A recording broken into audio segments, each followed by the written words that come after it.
11 mai, débarquement spectaculaire. Le sous-marin nucléaire d'attaque le Ruby fait son entrée en rade de Nouméa avec, à son bord, Charles Hernu. Le ministre de la Défense vient expliquer le projet du gouvernement, la modernisation des infrastructures militaires afin de doter la Nouvelle-Calédonie d'une base stratégique. 13 mai, une nouvelle nuit bleue à Nouméa, 4 mois et demi après les attentats de la Saint-Sylvestre. Une première explosion visait le lycée d'Okamo, faisant plusieurs blessés. La seconde avait pour cible le palais de justice. La dernière a coulé un voilier appartenant à un sociologue de l'Orstom. Ces 3 attentats ne sont pas revendiqués. 21 mai, Edgar Pisani s'envole pour Paris, il ne reviendra jamais plus. Il est nommé en cours de vol ministre de la Nouvelle-Calédonie. Son remplaçant s'appelle Fernand Vibo, un diplomate de carrière, ambassadeur en Afrique et au Liban. Il est convaincu des vertus du dialogue. J'ai eu une expérience de Beyrouth qui m'a fait comprendre que la violence ne sert à rien, ne fait pas avancer les problèmes, et que le dialogue apporte toujours quelque chose de fécond. C'est ce que je vais essayer de faire. Fernand Vibo n'est pas un politique comme Edgar Pisani. Sa mission est de préparer les élections régionales et de renouer le contact avec toutes les parties en présence. 26 mai, le FLNKS se réunit en congrès à Yangen. Malgré de fortes dissensions internes, l'unité du mouvement est préservée. Le FLNKS accepte de participer aux élections tout en rejetant la logique néocoloniale du plan Fabius. Nous savions que l'état d'urgence prenait fin. 1er juillet, les 4 expulsés du front calédonien sortent de clandestinité. L'état d'urgence n'existe plus.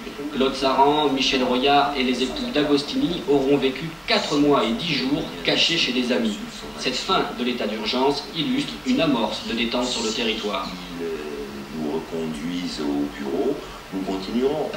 4 juillet, une trentaine de personnalités modérées signent une pétition intitulée « Halte à la haine ». Mais cette 3e force naissante n'aura pas de traduction électorale. Le LKS, Opao et Jean Léder iront à la bataille en ordre dispersé.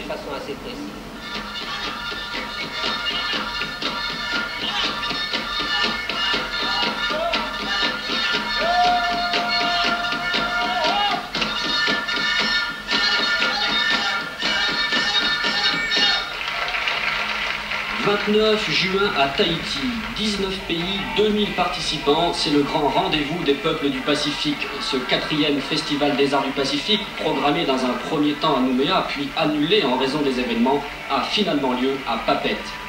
Ici, les adieux de la délégation calédonienne conduite par Simon Loïcotte. 180 personnes, une des plus grosses délégations du festival.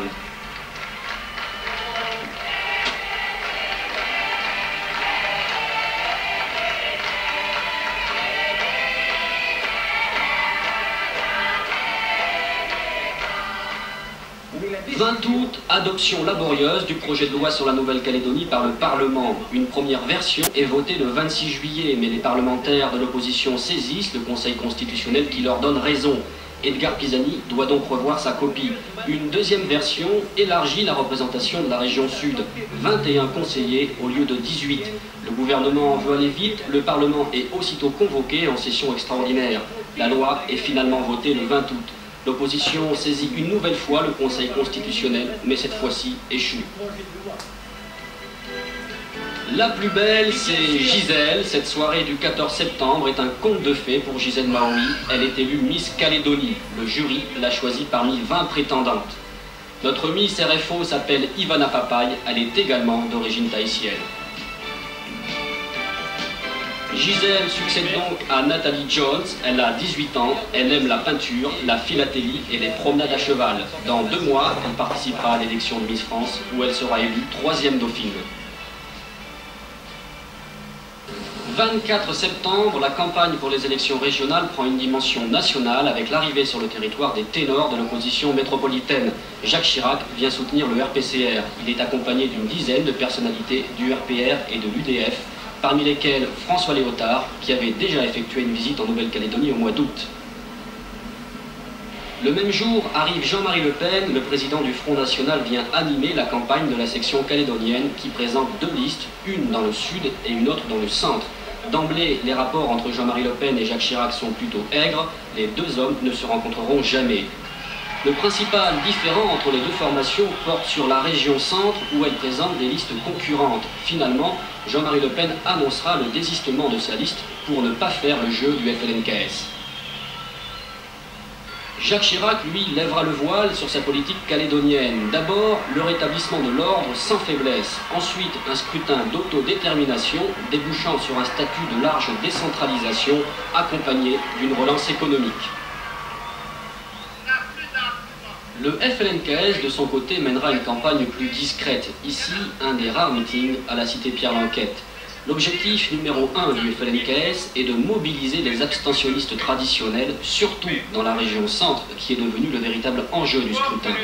La stratégie du FLNKS s'inscrit dans le droit fil du congrès de Yengen, participer aux élections pour s'installer dans les régions afin de construire l'indépendance sur le terrain. 29 septembre, dimanche électoral sous haute surveillance, magistrats et forces de l'ordre surveillent la régularité du scrutin. Aucun incident ne sera enregistré. Les partisans de la Calédonie française recueillent 60% des suffrages, mais le FLNKS remporte 3 régions sur 4. Les formations modérées sont laminées. Ce scrutin renforce la bipolarisation de la vie politique calédonienne. Monsieur 4 octobre, séance inaugurale des conseils de région. Jean Lec est élu président de la région sud, Yewene aux îles, Léopold de Joredier au centre et Jean-Marie Tchibaou dans le nord. Pour la première fois depuis les événements, indépendantistes et anti-indépendantistes se retrouvent autour d'une table pour entamer le dialogue. Je demande, Monsieur le Président, effectivement, qu'on étudie quelque chose, qu'on voit comment doit-on faire pour essayer d'arrêter au plus tôt, pour que tout le monde revive d'une façon normale et qu'on puisse travailler ensemble pour l'avenir de notre région. 3 jours plus tard, le 7 octobre, la première réunion du congrès du territoire est beaucoup plus houleuse. Un incident oppose Jacques Lafleur à Roch Pidgeot. Dick Ukewe, élu président du congrès, conteste la légitimité des nouvelles institutions, tandis que Yewene réaffirme la volonté du FLNKS d'aller jusqu'à l'indépendance. 11 octobre, pour célébrer l'arrivée de l'été, comme chaque année, la rue est en fête. Bien loin des tracas politiques, les enfants pavoisent.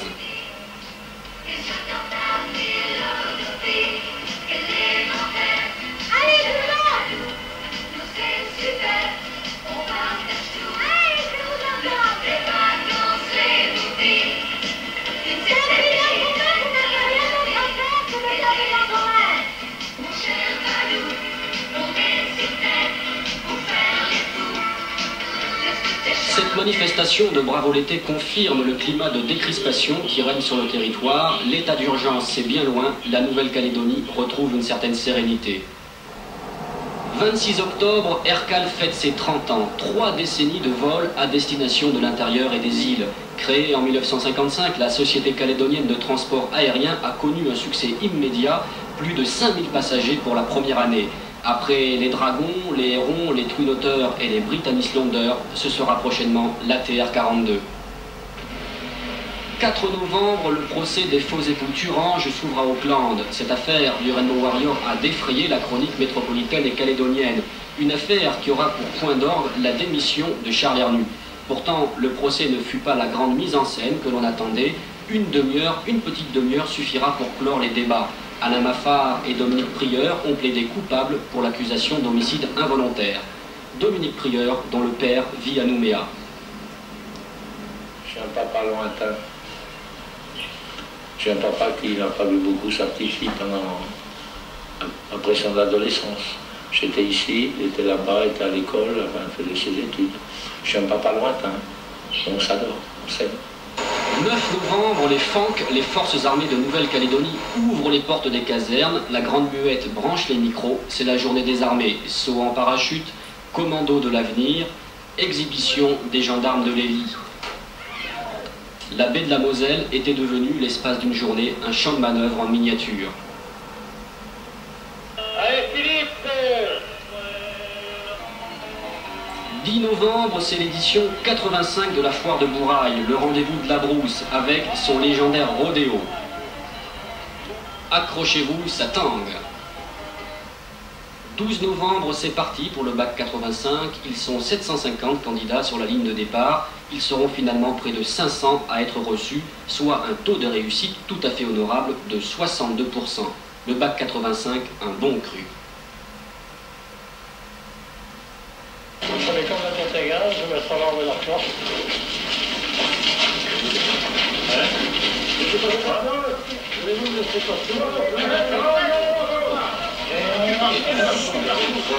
Je sais pas en mer, s'il vous plaît.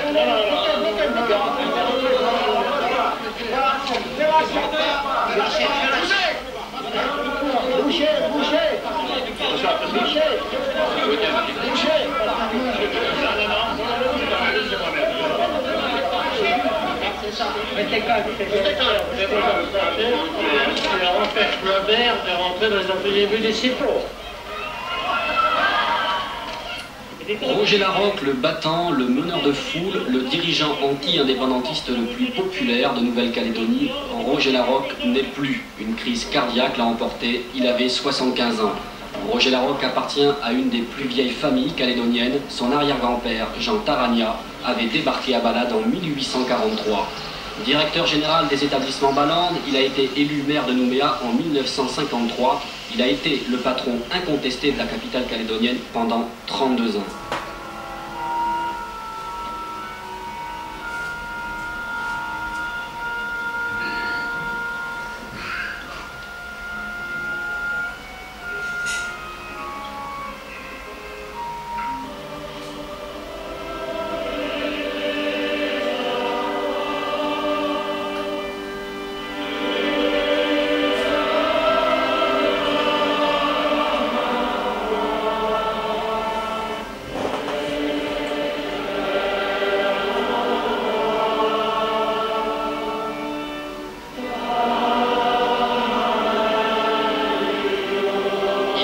Désormais au cimetière du 5e kilomètre. 3 décembre, le palais de justice de Nouméa est la cible d'un nouvel attentat. Le premier avait eu lieu le 13 mai, mais cette fois-ci, les dégâts sont beaucoup plus importants. La salle d'audience est totalement détruite. Cet attentat n'est pas revendiqué, mais un tract retrouvé sur place réclame la libération de Mitri de la Petite, Sinéméné et Tricard. La veille, un engin explosif avait endommagé la voiture de Norbert Caffa, dirigeant du Parti socialiste de Kanaki.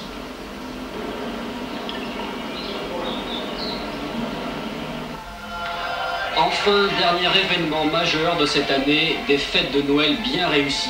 Les gamins ont retrouvé leur Père Noël place des Cocotiers. Une année 1985 qui finit mieux qu'elle n'avait commencé.